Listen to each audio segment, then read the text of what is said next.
pessoal, bem-vindos às primeiras caneladas do ganhador de 2018. Muito obrigado pela sua presença, pela sua companhia, pela sua audiência. No programa de hoje nós vamos falar sobre o técnico de Schrödinger. Porque afinal de contas, o Flamengo terá ou não um técnico na segunda-feira, dia 8, quando o elenco se reapresenta? O Rueda está negociando com a seleção do Chile, eu acho que não vai não, vamos ver.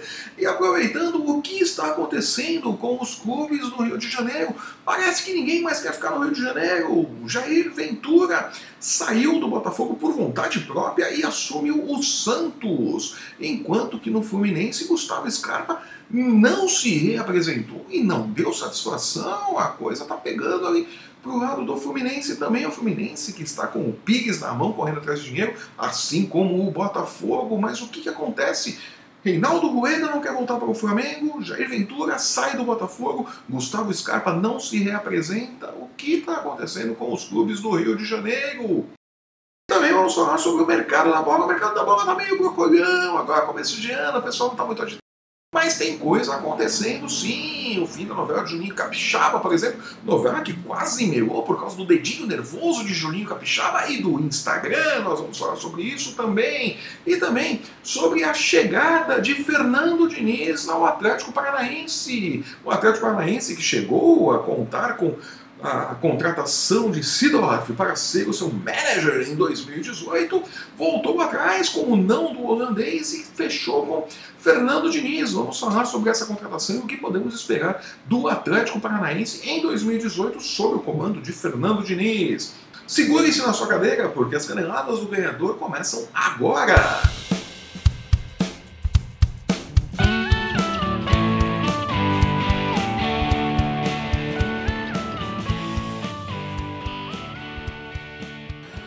O Flamengo se reapresenta para a temporada de 2018 na segunda-feira, dia 8, sem saber quem será o seu técnico. Enquanto o clube aguarda pelo retorno de Reinaldo Rueda, o técnico de Schrödinger, que pode ou não aparecer no dia 8, o colombiano segue negociando com a seleção chilena, ou melhor, negociando com a Federação Chilena para assumir o comando da seleção do Chile, a seleção que não conseguiu se classificar para a Copa do Mundo da Rússia. O que se tem até o momento, no momento em que nós estamos gravando este programa, é que não existem mais empecilhos entre Rueda e a Federação Chilena de Futebol. A federação aceitou a pedida salarial de Rueda e Rueda aceitou que fosse colocada uma cláusula no contrato que permite à federação demitir-o após 2019, dependendo dos resultados da seleção. O que falta no momento é um acerto com o Flamengo. O Flamengo segue aguardando por Reinaldo Rueda na segunda-feira, no dia 8, mas o que se tem para o momento, no momento que nós estamos fazendo esta gravação, é que a qualquer instante a Federação do Chile pode efetuar o pagamento da multa rescisória de Reinaldo Rueda junto ao Flamengo. Com isso, o técnico estaria livre para assumir a seleção do Chile, né, que não teve um grande 2017. Resta esperar para ver como terminará essa novela aí. Caso Rueda seja realmente confirmado como técnico do Chile, a primeira opção do Flamengo para assumir o clube de imediato é Paulo César Carpegiani, que estava no Bahia e que fez um bom segundo turno do Campeonato Brasileiro no comando do Bahia. Carpegiani, que tem uma longa história com o Flamengo, uma relação afetiva muito forte com o clube, deve ser a opção a Reinaldo Rueda. Reinaldo Rueda que chegou ao Flamengo no meio da temporada passada, em 2017, no lugar de Zé Ricardo, para tentar obter resultados melhores que o seu antecessor, e não conseguiu. O Flamengo continuou sem engrenar mesmo nas mãos de Rueda, né? Vale-se dizer que Rueda pegou campeonatos em andamento, já um time já montado, que não foi montado por ele, teve que conhecer os jogadores à medida em que ia levando o clube para o campo, né? Mas no final das contas o Flamengo acabou contratando o Rueda, não teve muito resultado, apostava suas fichas em Rueda agora em 2018 e pode ficar sem técnico. Tudo indica que Reinaldo Rueda vai aceitar a proposta da seleção chilena, vai assumir a seleção chilena, vai ser o técnico do Chile, será o técnico do Chile a partir de 2018. Né?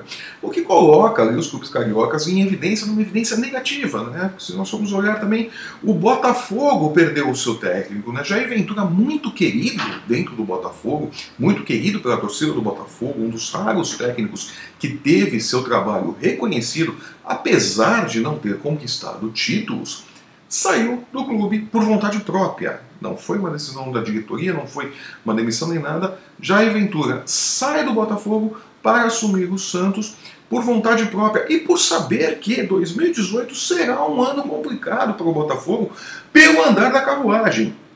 O Botafogo não está fazendo com grandes contratações, está perdendo jogadores, vai ter que fazer todo aquele processo de garimpar nomes bons e baratos, como foi feito anteriormente na montagem, inclusive, deste elenco que jogou os campeonatos em 2017, mas precisará fazer todo este trabalho de novo. Este trabalho leva tempo. Jair Ventura, inteligentemente, acredito, optou por sair por cima, sair enquanto ainda estava em alta no clube, porque não quer passar pelo estresse de remontar a equipe, começar a garimpar resultados e tudo mais. E o Botafogo muito provavelmente disputará o Brasileirão de 2018 naquela faixa complicada de briga para não cair, se continuar até o início do Brasileiro, como tem sido neste começo de 2018, final de 2017, início de 2018. O Botafogo tem sérios problemas pela frente, terá sérios problemas pela frente, se não mudar um pouco os rumos, mas vai ser difícil, com pouco dinheiro em caixa e agora sem Jair Ventura, que vai para o Santos.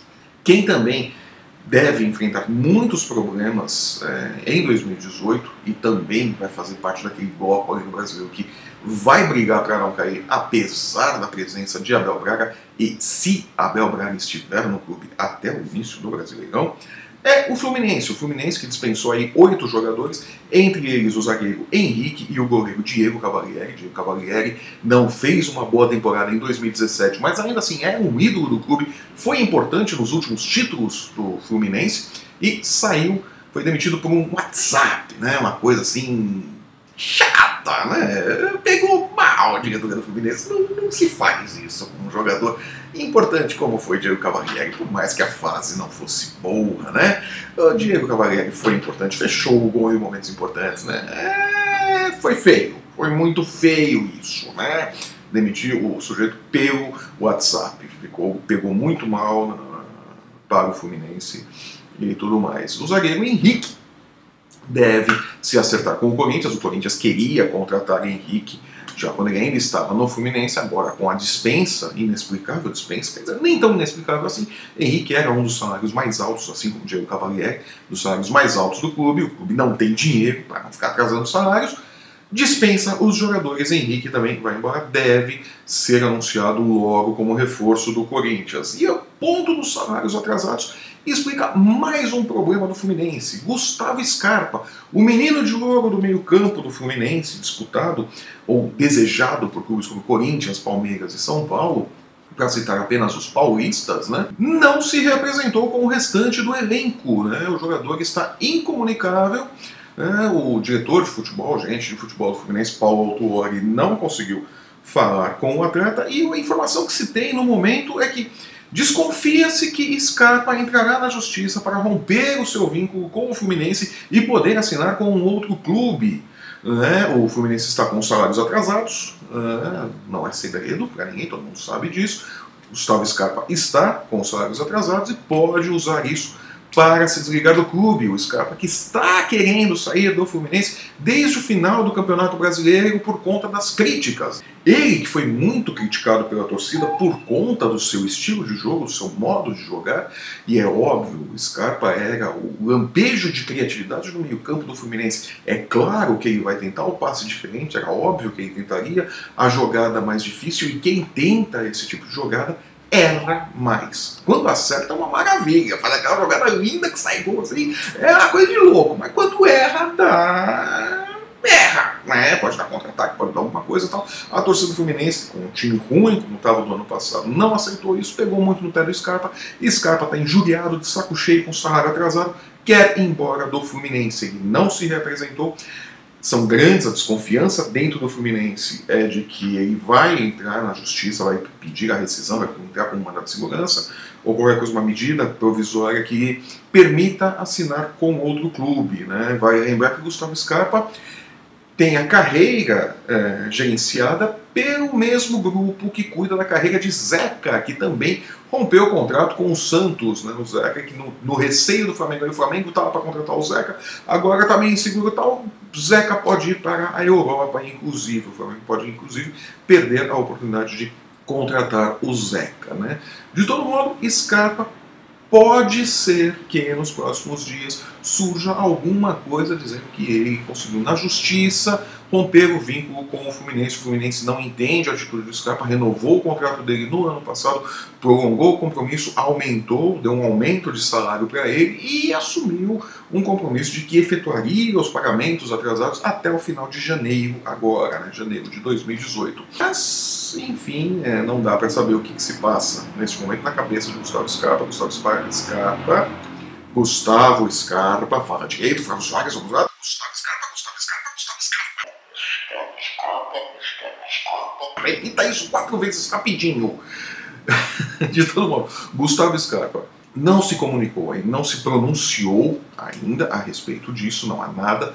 Até o momento que nós estamos efetuando esta gravação, não há nenhuma novidade, ele continua em silêncio e aguardamos agora algum pronunciamento de seus empresários ou dele mesmo, alguma coisa em frente à justiça, ou ele se reapresentando ao Fluminense. O Fluminense também não sabe o que fazer. Enfim, de todo modo, é triste ver a situação dos clubes cariocas nesse momento. Quer dizer, o Flamengo numa situação de que não sabe se terá um técnico, não sabe se o técnico quer continuar ou não. O Rueda, que ficou tão pouco tempo no Flamengo, que teria agora, em 2018, a oportunidade de fazer o seu trabalho, de colocar a equipe do seu modo, com os jogadores que ele escolheu, dentro da sua filosofia, não deve voltar para o clube. O Flamengo deve começar tudo de novo com um outro técnico, todo o planejamento e tudo mais. Botafogo começa o ano sem técnico, né? Sem técnico não, mas sem o seu astro, sem um técnico que era querido pela torcida, querido pelo elenco e querido pela diretoria. Jair Ventura, que preferiu não conseguir no Botafogo ir para o Santos e treinar o Santos, encarar o desafio de treinar o Santos, porque considerou que essa seria uma oportunidade melhor para ele, e eu no lugar dele teria feito a mesma coisa, né? Só de ver a lista de dispensas de jogadores do Botafogo, como que está a montagem do elenco do Botafogo para 2018, eu faria a mesma coisa que o Jair Ventura, né? E o Fluminense, que segue com o Pires na mão, tem salários atrasados, tem uma série de problemas, dispensa 8 jogadores, não tem, o Scarpa não faz questão nenhuma de se apresentar para o clube. Quer dizer, os times cariocas estão realmente numa fase ruim, numa fase bem complicada. É triste ver clubes de tanta tradição apanhando desta forma antes mesmo da bola começar a rolar. É bem complicada a situação dos clubes cariocas fora das 4 linhas. Né? As 4 linhas ainda não entraram em campo, não sabemos como vai ser. De todo modo, fica aqui a torcida para que eles se recuperem e saiam dessa má fase. Né?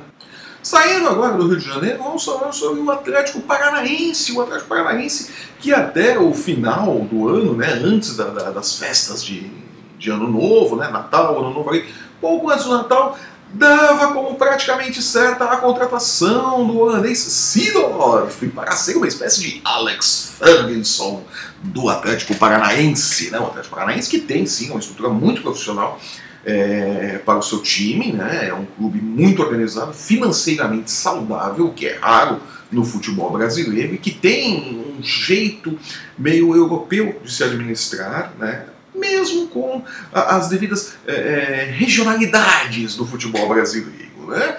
O Atlético Paranaense tem uma filosofia bem europeia e contava com os serviços de Seedorf para fazer levar o clube a esse próximo estágio, né? Colocar o Seedorf ali como uma espécie de manager, além de técnico do time principal, mas o cara que faria ali a interligação, cuidaria da base, do sub-20 e tal, organizaria tudo, daria um padrão para o clube, para que os jogadores subissem já dentro de uma filosofia, dentro de uma ideia de futebol que fosse a ideia do Atlético Paranaense. Mas aconteceu que não rolou. Né? O Seedorf disse não. Parece que o problema não foi com relação a dinheiro, né? O Seedorf ainda não se pronunciou oficialmente, sabe-se apenas que ele não vem, mas o que se sabe é que não foi por causa de dinheiro. Foi alguma coisa relacionada ao modo de ver essa função do manager que não funcionou para o Seedorf, ou não funcionou para o Atlético. Não funcionou mais para o Seedorf, né? O presidente do Atlético, Celso Petralha, contava com Seedorf, esperou por Seedorf até o último minuto. Como a coisa não aconteceu, Celso Petralha foi então para o seu plano B e tirou o Fernando Diniz do Guarani, deixou o pessoal em Campinas louco da vida. A bugrada está enlouquecida com o Petralha e com o Fernando Diniz. Fernando Diniz, que havia assumido o Guarani em dezembro e sai agora na virada do ano rumo ao Atlético Paranaense. O Fernando Diniz, que tem aquela filosofia de jogar meio a Guardiola e tal, tem aquele negócio de tic-tac, conseguiu resultados expressivos com o Audax aqui em São Paulo e tal, e agora parte finalmente para um desafio de um clube grande da Série A.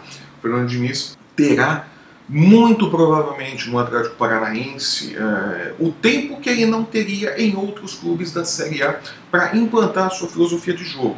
Não que o Atlético Paranaense seja muito fora do normal em relação a isso. É só ver a temporada de 2017 que Eduardo Batista não esquentou o banco ali e foram Fabiano Soares até o final, mas chegou dezembro também, Fabiano Soares foi embora Paulo Autuori, foi embora todo mundo, porque a coisa não funcionou e tal. Então o Atlético Paranaense não tem tantos pudores assim em ficar trocando técnico também, como é hábito no futebol brasileiro. Mas dos clubes da Série A é provavelmente o que tem mais clareza de que é preciso dar tempo para que o trabalho dê resultados. E Fernando Diniz terá algum tempo para desenvolver o seu trabalho junto ao Atlético Paranaense. Pode dar muito certo, podemos ter um Atlético Paranaense surpreendente no próximo Campeonato Brasileiro. Podemos ter, então, ainda para o Campeonato Paranaense, não.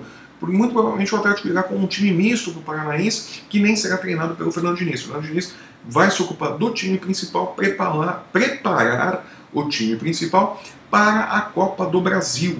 Né? É o primeiro compromisso do time principal do Atlético Paranaense, será na Copa do Brasil, e aí depois entra já na competição ali, nas demais competições. De todo modo, o Fernando Diniz terá esse tempo para montar o seu time, enquanto que o time misto, o time de ascensão, o time de transição estará disputando o Campeonato Paranaense. Então a diretoria já começa dando um tempo de pré-temporada para Fernando Diniz. Então pode dar muito certo esse serviço, pode dar muito certo esse trabalho, essa parceria de Fernando Diniz com o Atlético Paranaense. Podemos ver aí o surgimento de mais um grande técnico. O Fernando Diniz já fez bons trabalhos em clubes menores, pode fazer um trabalho também agora no Atlético Paranaense, um clube da Série A. Vai ser o grande desafio da carreira do Fernando Diniz. E como não poderia deixar de ser, nós temos que falar do mercado da bola, né? Finalmente acabou a novela entre Juninho Capixaba e o Corinthians. Olha aí a lenga-lenga que se enrolava desde dezembro do ano passado, finalmente chegou ao fim. Juninho Capixaba já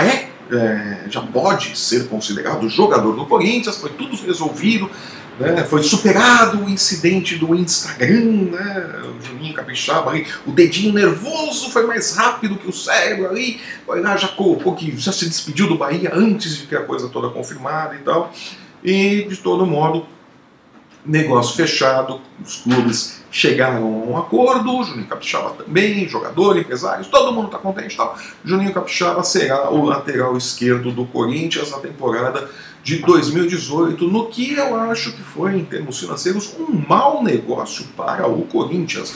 O Corinthians pagou 6 milhões de reais pelo Juninho Capixaba e ainda deu, em definitivo para o Bahia, o passe do goleiro Douglas Friedrich, que fez um bom campeonato brasileiro no Avaí. O Douglas fechou o gol em muitos jogos ali, era um goleiro de 29 anos, poderia ser uma sombra tanto para Cássio quanto para Walter, mas foi embora para o Bahia, mais 6 milhões de reais que o Corinthians mandou ali para conseguir a contratação do Juninho Capixaba. Né? Não acho que foi um bom negócio, eu acho que o Juninho Capixaba é um bom lateral, claro. O Corinthians precisa de um lateral esquerdo para suprir a venda do Guilherme Arana, mas eu não acho o Juninho Capixaba, neste momento, tão acima, assim, por exemplo, de Moisés, né, que é o outro lateral esquerdo que ficou no Corinthians, o Moisés, que também estaria envolvido ali na negociação, iria para o Bahia por empréstimo, mas o salário dele foi considerado alto demais pela diretoria do Bahia, então o Bahia conseguiu se livrar de ter o Moisés ali no elenco, né, ficaram apenas com o Douglas Friedrich ali em definitivo. Acho que foi um negócio melhor para o Bahia do que para o Corinthians. De todo modo, o Corinthians segue lento em suas renovações. Não Monterrey vai embarcar para disputar a Florida Cup nos próximos dias Sem grandes novidades, só com perdas de jogadores e poucas contratações, deve levar Júnior Dutra e René Júnior, que são as contratações mais evidentes. Juninho Capixaba não vai dar tempo, dificilmente vai embarcar junto com o restante do elenco, e o Corinthians começa atrás dos outros clubes na preparação para a temporada de 2018, começa mais atrás do que começou 2017, né? O Corinthians, que tinha a intenção de ter novidades em 2018, novidades táticas, vai começar jogando exatamente como terminou 2017, aquele esquema que todo mundo já sabe, todo mundo já manjou e sabe como vencer, né? Só deixar a bola com o Corinthians, que o Corinthians vai cuidar de entregar o resultado para o adversário, né? O Corinthians não sabe ter o controle do jogo. Vamos ver se isso vai mudar em 2017. Não tem jogadores para mudar isso ainda. Vamos ver como que fica, né?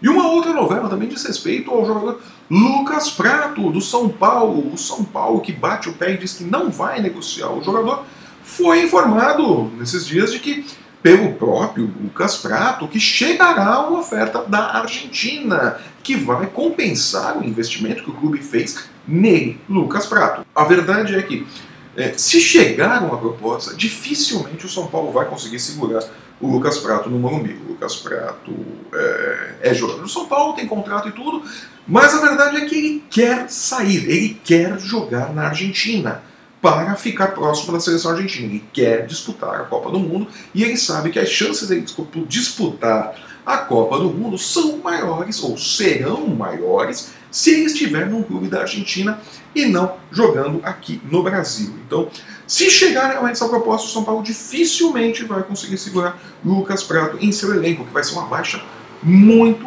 grande para o São Paulo. O São Paulo que também não está se reforçando para 2018. O São Paulo segue atrás dos outros clubes.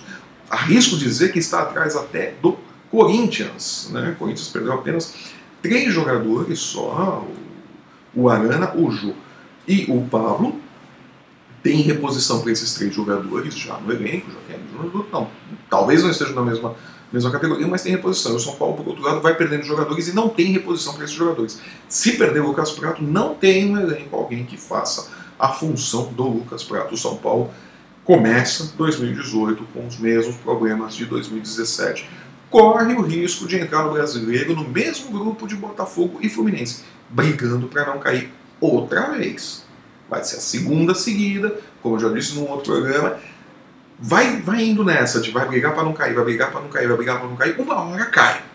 Uma hora cai e aí vai ter que passar pela Série B, que faz bem para muito clube grande, né? A Série B costuma ser benéfica para os clubes grandes. Foi boa para o Corinthians, foi boa para o Palmeiras, e talvez o São Paulo na Série B seja boa também, né? Vai saber, né? Vai lá, dá um passeio, pega alguns estádios ali mais bagunçado e tal, né? Pode ser que dê um choque de realidade ali no São Paulo, ou na diretoria do São Paulo, né?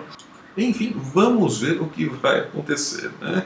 O ano tá começando agora, tá tudo meio... não tem muita movimentação, o pessoal ainda tá de ressaca de Natal, de Ano Novo e tal. Vamos ver agora, na próxima semana, como que fica aí o mercado da bola, como que ficam as contratações, como que os clubes começam a se preparar para os estaduais, né? O Campeonato Paulista, por exemplo, começa agora no próximo dia 17, né? Nós temos aí pouco mais de uma semana, né? 10, 12 dias para o início do Campeonato Paulista. E enquanto isso, a Copa São Paulo de Futebol Júnior vai correndo pelos gramados aqui do estado de São Paulo, né? Muitos clubes, muitos jogos, jogo todo dia, os clubes grandes dando uma olhada em seus futuros talentos, né? Vendo quem dá para garimpar ali de talentos, principalmente os clubes que estão com o caixa zerado, né? Fluminense, Botafogo e tantos outros ali que não tem muito dinheiro para investir, né? Vão tentar garimpar garotos ali na base e tal, que possam ajudar os clubes, né? Essa é a grande importância da Copa São Paulo de Futebol Júnior, que segue pegando fogo e vai até o próximo dia 25 de janeiro, aniversário da cidade de São Paulo, dia da grande final. E eu vou ficando por aqui. Muito obrigado pela sua companhia, pela sua audiência, pela sua presença. Espero que você esteja gostando desse nosso novo formato das Caneladas agora em vídeo. E estarei aqui de volta na próxima terça-feira, comentando ali os fatos do final de semana. As Caneladas agora deverão ser às terças e às sextas-feiras, comentando a semana no futebol, o início das rodadas do final de semana. Se você gostou do nosso programa e estiver nos assistindo pelo YouTube, assine o nosso canal, deixe o seu curtir, deixe a sua opinião, deixe o seu comentário. Vamos discutir o que nós falamos aqui nesse programa, vamos debater. É sempre muito bom saber a sua opinião. Aproveite também para seguir o Ganhador.com nas redes sociais. Procure no Facebook, no Instagram, aqui na base do vídeo você está vendo aí todos os nossos endereços. Siga-nos, deixe seu comentário, deixe sua opinião, nós queremos saber o que você pensa. Lembrando que este ano é ano de Copa do Mundo e nas últimas 2 semanas publicamos no Ganhador.com uma série especial de reportagens analisando os grupos da Copa do Mundo e quais as chances de cada seleção, de cada grupo, quem deve avançar às oitavas de final. Foram 8 artigos especiais publicados no Ganhador.com. Acesse lá, dê uma conferida, veja se você concorda com os nossos palpites, se você não concorda, deixa a sua opinião, vamos conversar sobre isso. Eu espero vocês aqui na próxima terça-feira, ou no YouTube, ou no Ganhador, para as nossas caneladas do Ganhador, comentando o futebol, o mercado da bola, o futebol internacional, o que de importante aconteceu nesses dias em relação ao mundo do futebol. Nos vemos na próxima terça. Muito obrigado pela sua companhia e até lá!